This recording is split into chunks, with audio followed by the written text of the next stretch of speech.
right, so this is week 4 of me talking about this, based on the talks on this book called Daring Greatly by Brene Brown. For those of you that have been here, I know you've heard this part. You know what? Actually, I just want to start with that video. I like it. Alia and Gael have to trust each other. As acrobats in Cirque du Soleil, they sometimes literally put their lives in someone else's hands. Trust is a confusing thing. It seems so simple, but when you try to pin it down, it can be elusive. I think of the way that my body sits on a surface that's new to me, unknown, and how my muscles remain tight, anticipating anything, and I'm constantly aware of that surface. Over time, with familiarity, I can relax and start to lean back. For many of us, that initial tension exists so much of the time. We expend so much energy watching and calculating, trying to predict, reading signals in people, ready for anything to change suddenly, preparing to be disappointed.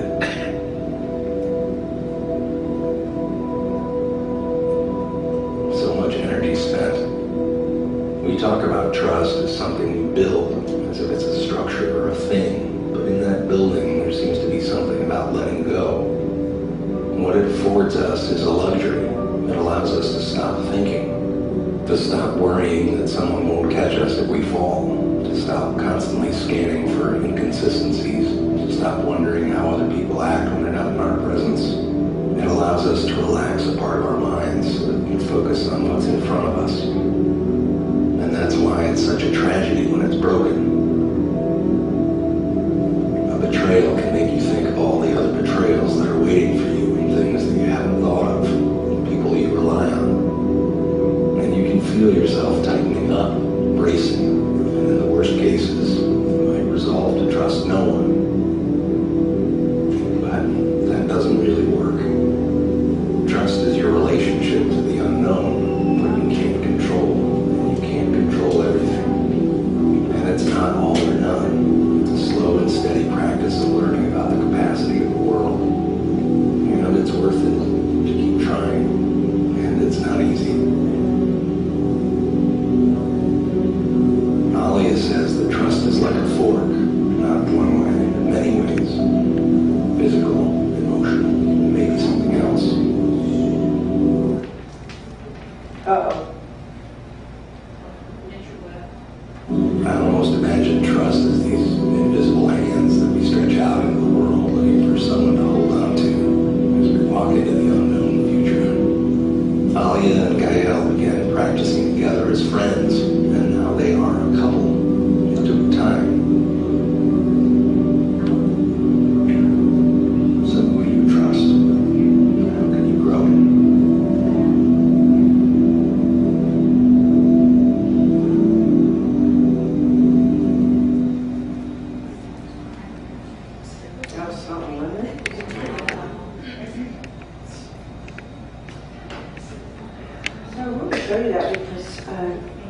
This idea of vulnerability that Brene Brown talks about in this book, Daring Greatly, and the willingness to trust are intimately tied. They say some really interesting things. It's kind of hard to hear what, the narrator's saying these really cool things, but it's visually so compelling that it's actually kind of hard to hear.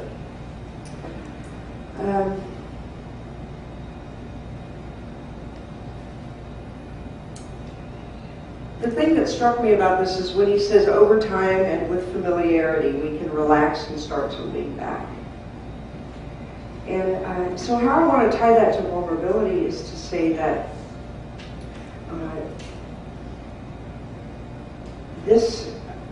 we practice it until we can lean into it. Now, for those of you that haven't been here, the way that Brene Brown defines vulnerability is somewhere on one of these pieces of paper. Uncertainty, risk, and emotional exposure, right? And she spent her 15 years in the social work field, went into research, went intending to research human connection, and what she found out was that when you ask people about connection, they talked about disconnection, and then they talked about shame, and then she identified this small subset of her research participants that she named the wholehearted. And they showed this amazing ability to go ahead and put themselves out there and be resilient to the bumps and bruises of everyday life, and yet to live what she called wholeheartedly. And that's what she wrote this book on, the piece that we're calling vulnerability.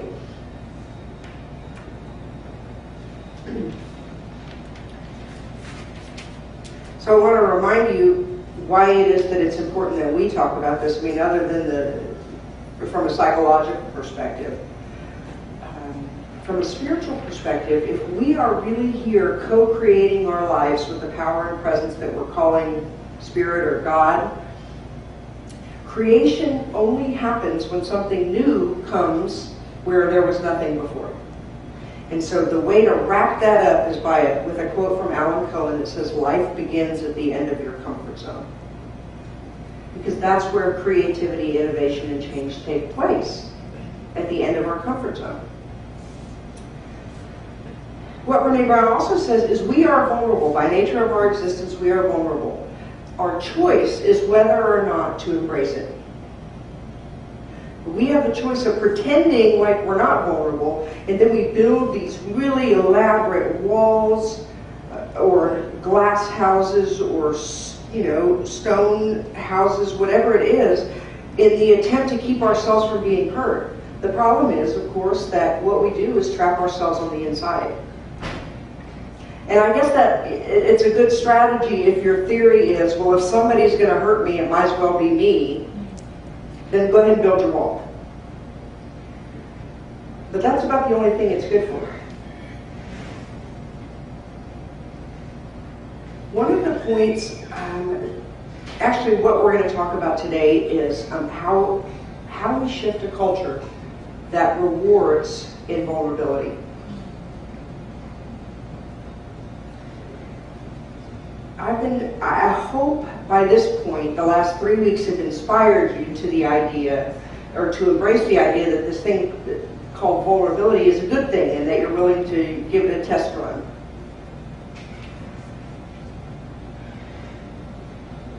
I want to tell you again, so I talked about why that's important from a personal perspective, because life begins at the edge of our comfort zone. Well, here's the other part of that. See, the Centers for Spiritual Living, our umbrella organization, has this tagline. And the tagline is, a world that works for everyone and a life that works for me. So we do this vulnerability practice because it actually creates lives that work for us. And then there's the part that's a world that works for everyone. So I want to give you read you a couple of quotes that Brene Brown talks about, because she began looking at this idea of being invulnerable in corporate environments and in educational environments specifically. And these are, I believe, actually quotes from people who participated in her research. So she's talking to this one guy who was the Entrepreneur of the Year for CNN. And she asked him, what's the most significant barrier to creativity and innovation? And this is what he says.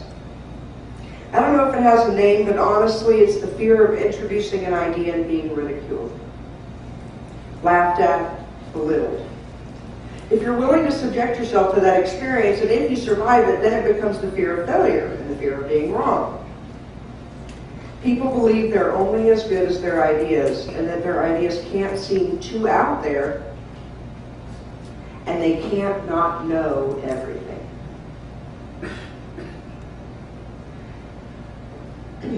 The problem is that innovative ideas often sound crazy, and failure and learning are part of revolution. Failure and learning are part of revolution. Evolution and incremental change is important, and we need it. but we're desperate for real revolution, and that requires a different type of courage and creativity. Now, if you talk to people who live in really constricted or who work in really constricted corporate environments, they'll tell you what we're in need of is a revolution. How many school teachers do we have here? Revolution necessary? Revolution. Incremental change? Probably not going to help.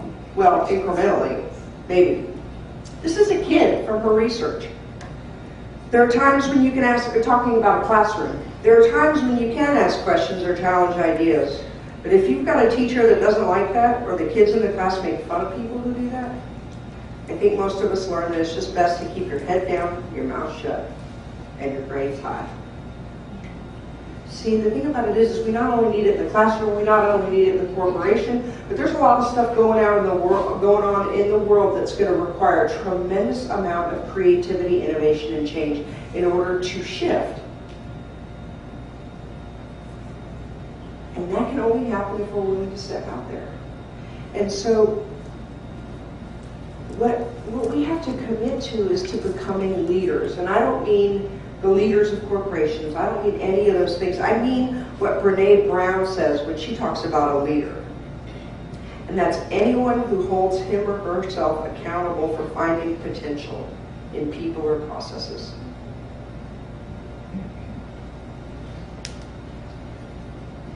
See, that's me. I want to see a world that works for everyone, and I am willing to become the change that I want to see. I can't just be the change I want to see, because nobody taught me how to do that. I have to become it. And in order to become it, I have to practice it. In order to practice it, I have to develop what I would call an open heart, an open mind, and an open will. And that simply means that I am willing to take a chance. That's this.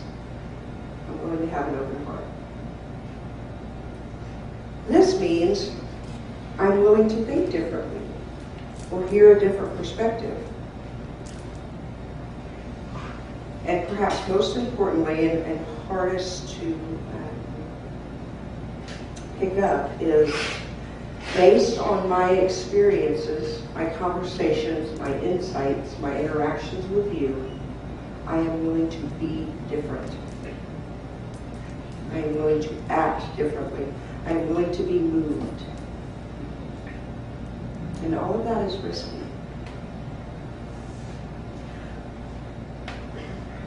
So the thing about it is, that I've thought about, is that it's a great idea, vulnerability, like how do you put socks and shoes on that? So we've talked about it all, we've talked about it from a couple of different angles, but like when you go out into the world, then how do you take that up? Does that make sense? So what do I do now? Well, I don't know, sort of. Because it's a practice, right? So we each practice, and we're the ones that have to attend to, God, am I walking around the world with an open heart? Am I willing to breathe through whatever's going on so that I can think or hear or see differently? And then am I willing to incorporate that when it's appropriate and become a new me because of it? So I wanted to start out with something, well, I think it's simple. Sort of. Don't ask my beloved if I think it's simple. That wouldn't be fair.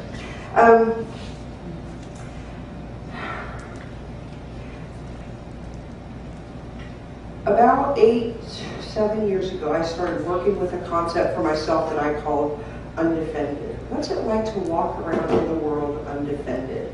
Meaning, what would life be like if I really knew that nothing and no one was against me, because all there is God, and that all situations were my further growth? Now, I'm not talking about putting yourself in stupid situations. I'm talking about walking around in my own life in a way that I really assume that everything is for my growth. When I did that, I became free. I became free. piece by piece, day by day, I became free. Because I don't have to use any energy to defend myself, because nothing can hurt me. Anything could change me, but nothing can hurt me. Really. Not me, not the essence, not the God presence within me. And all of this, the stuff about my personality, the stuff about the way I am in the world, that's not me. That's a malleable form that God or Spirit is operating through. Nothing can hurt me. The way that I went about that is something I want to share with you all today. And we're going to do a little, just play around with it a little bit. If you would kind of sort of take one of those and pass them around. The way that I did that is I began to, let's say, for example, stop pretending I had all the answers, and I learned to say, I don't know, can you explain it to me? Or I'm not understanding that, can you say it a different way? Anybody that's part of the leadership here knows that I regularly ask for input. Is there something I need to be doing differently? Are my talks going okay? Do you have any input? Do you have any feedback? Because I want to grow. I want to be more. Right? I want to be freer. I want to have more freedom. I want to be more masterful. And that stuff only happens when I open myself and say, talk to me. So all that to say that one way into this idea of being a little bit more vulnerable in the world, and something that's tangible that we can practice, is to begin to use the vernacular of openness. And that's what I would call this. This little piece of paper you have has some examples of the language of openness. So what I'd like to do first is just take a few minutes and look at it and kind of make a mental note of 1, 2, maybe 3 of those phrases that you find particularly compelling. Compelling in any way.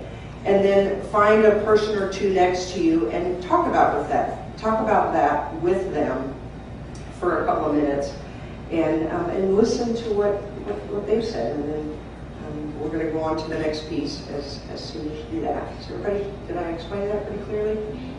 No. Sorry.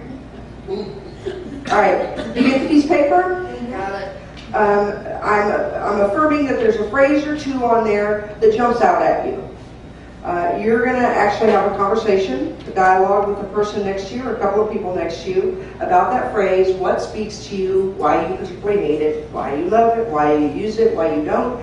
And then you are going to just listen to them and what their phrase or 2 or 3 is, why they love it, why they hate it, why they use it, why they don't.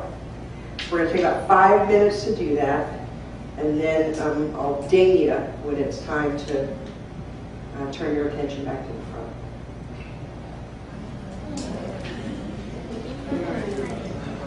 So let me have your attention, please. Lisa? Look at this. Lisa thought she was in trouble there for a minute.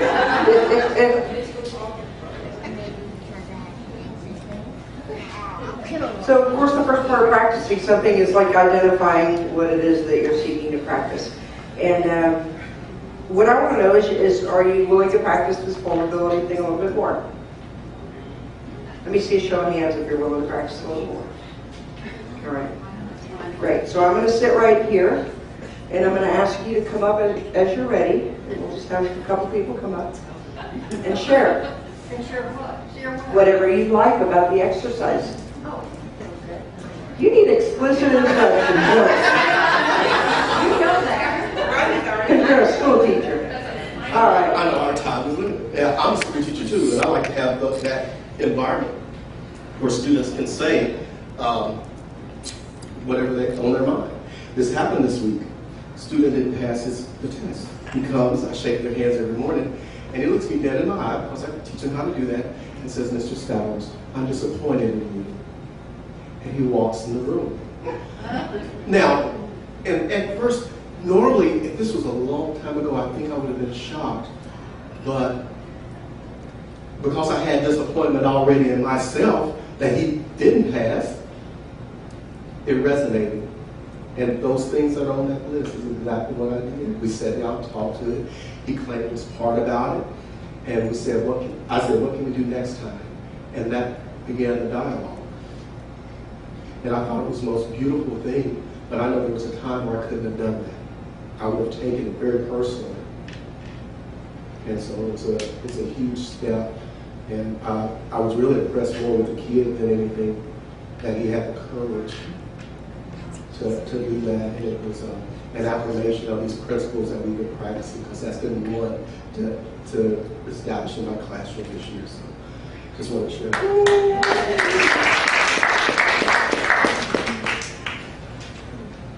I believe Reverend Chris just pointed out my problem. I need to have everything explicitly explained. I taught school. And, oh, I'm sorry.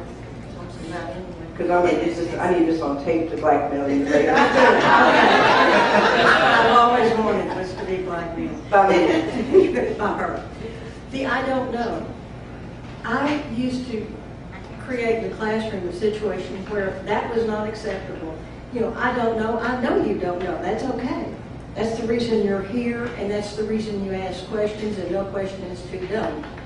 But for God's sakes, don't let me ever tell anybody I don't know.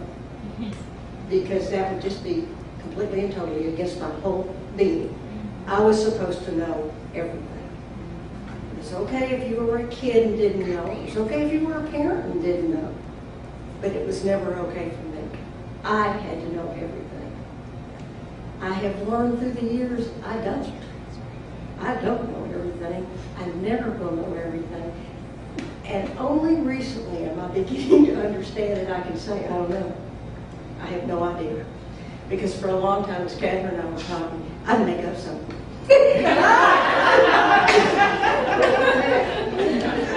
Why can't you hear me? I have a fungus in my ear. Anything. Worked for a long time. But now, slowly, and it's not that, it's very slow. But I can honestly begin to say now, I can tell somebody I don't know, and I'm okay with it.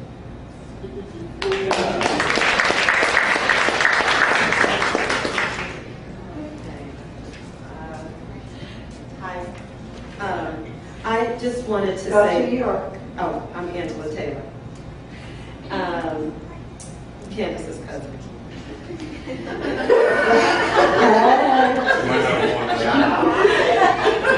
Yeah, she's got it on me now. I was looking at this and relating to a lot of it, but the one thing is it's important to me. And the one thing that I've recently just gotten more comfortable with is letting people that are in my life, letting them know how much they mean to me. I just lost a brother about 2 weeks ago.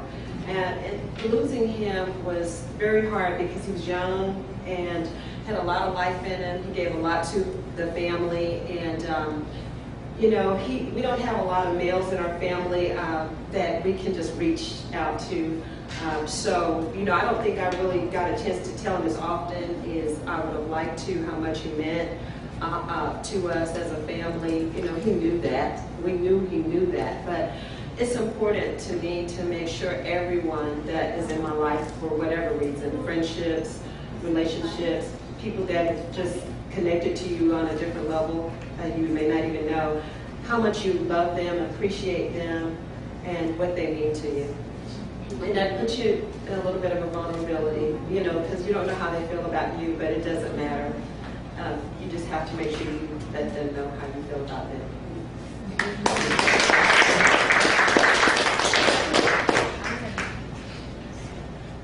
Let's do Jareva and then Lisa.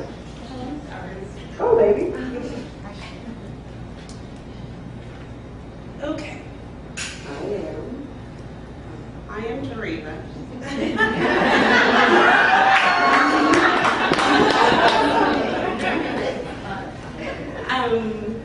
So first practice of vulnerability is saying this out loud. Leslie and I were talking, and I can say a lot of these things in my professional environment, and it's very easy for me to say these things and create this environment in my team setting. Actually, I've said a lot of this recently this past week because I'm training my team. But it's very hard for me to say this in my personal environment. And this past 2 weekends, there were 2 experiences, sorry, I'm getting emotional, where I felt not heard. And I did say that out loud in anger. It's time for me to be vulnerable and tell those people that I love that I don't feel heard by them. And I think I have a family environment where we can't say these things to one another because it's important for us to be strong and to not appear weak. And because of that, it also causes pain and hurt. So this is my first step in being vulnerable. And my next step is to be vulnerable with the people I love. Because I love y'all, but to the people that are impacting me. So thank you for listening.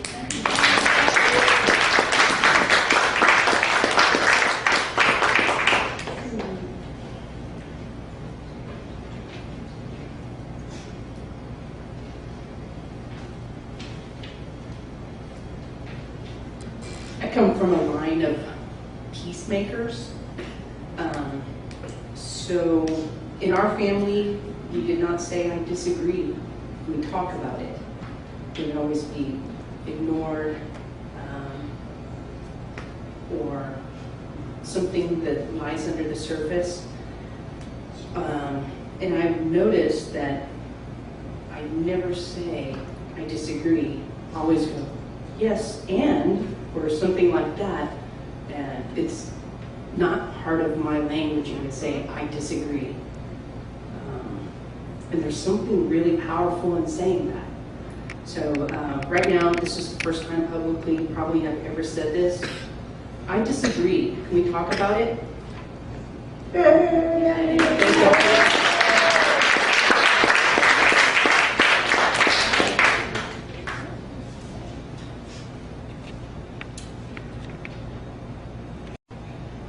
Can you see how amazing it is?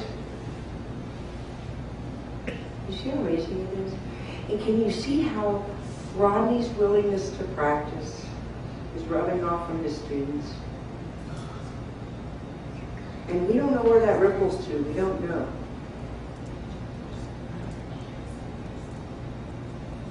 But what I do know is this. The strength that you see when people are willing to come over here and do that, that is your strength too. So remember, Brene Brown says that we see the strength in other people, but weakness in ourselves.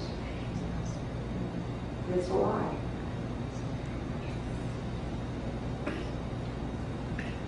So to wrap this up, I guess what I'm asking y'all is to live at the edge of your own comfort. Live at the edge of your own creativity. What I can promise you, what I swear to you, is the life that is waiting for you, the love that is waiting for you, is beyond anything you can imagine. Freedom that's waiting for you. And the second part of that is if you are willing to be a leader, if you are willing to be accountable for people and processes, then the biggest thing you can do is go out and model what it looks like to live at the edge of your own comfort zone. And I want to assure you of this, that it's not that you get, my experience anyway, is not that I've gotten to a place where I don't, where sometimes it's not like,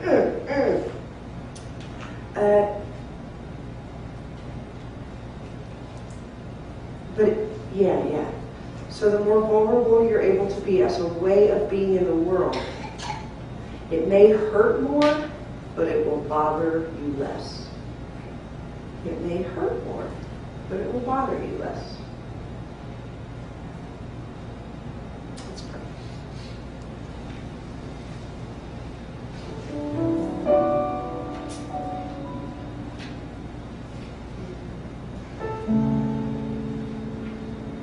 So I'm just so grateful for this dance with the divine. I am so grateful to have this place and these people to practice with.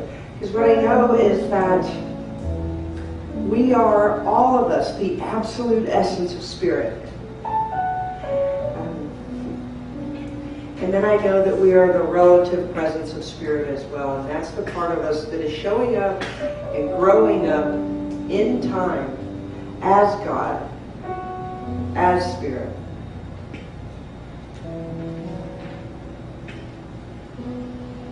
What a privilege it is to have a place to speak the truth, to have a place to watch people model the truth, to model deep courage. I'm deeply grateful to Brene Brown for giving us this lens through which we can view ourselves in a new way.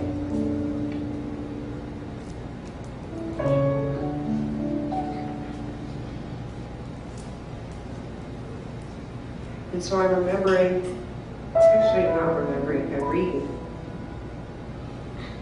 where the title of this book, this talk series came from. What is it to dare greatly? It is not the critic who counts, not the man who points out how the strong man stumbles, or where the doer of deeds could have done better. The credit belongs to the man or woman who is actually in the arena, whose face is marred by dust and sweat, who strives valiantly, who errs, who comes short again and again. Because there is no effort without error and shortcoming. But who does actually strive to do the deeds, who knows great enthusiasms, great devotions, who spends himself or herself in a worthy cause, who at best knows in the end triumph, and at worst, if he fails, at least he fails while daring greatly. So what I'm affirming and declaring and knowing is that there's really no such thing as failure. What we get is the eternal do-over. The eternal getting ourselves up, brushing ourselves off, opening our hearts, opening our minds, opening our wills, and walking back out into the world to be a light shower, to be a way shower. Surrendering to the idea that there is no one or no thing that stands against us, because one with spirit is a minority. And anywhere we look, there is God. So I release this all with a big, deep breath. And I bless this day. And so it is.